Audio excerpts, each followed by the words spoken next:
নগাঁৱৰ মামনি বেগম নিৰুদ্দেশ 2 সন্তানৰ মাতৃ মামনি বেগমক বিচাৰি হাহাকাৰ স্বামীৰ নগাঁও জিলাৰ শৈবৰগাঁও আৰক্ষী চকীৰ এলেকাধীন ভকতগাঁও মাজাৰ মছজিদ গাঁৱৰ নাজিৰুল ইছলামৰ পত্নী মামনি বেগম যোৱা 2 তাৰিখ সন্ধিয়া 7 বজাৰ পৰা নিৰুদ্দেশ হৈ আছে বুলি জানিব পৰা গৈছে।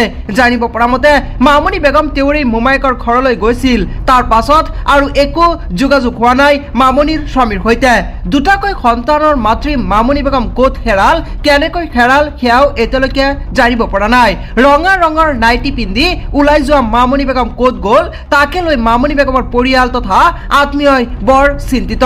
সকলো ঠাইতে বিচাৰ খোচাৰ কৰিছে যদিও কোনো সংসূত্ৰ পোৱা নাই মামনিৰ। অৱশেষত সংবাদ মাধ্যমৰ কাষ চাপিলে মামনি বেগমৰ পৰিয়ালৰ লগতে আত্মীয়ই। নগাঁও সদৰ থানাতো এখন জাননী দিয়া হৈছে উক্ত নিৰুদ্দেশ ঘটনা সন্দৰ্ভত।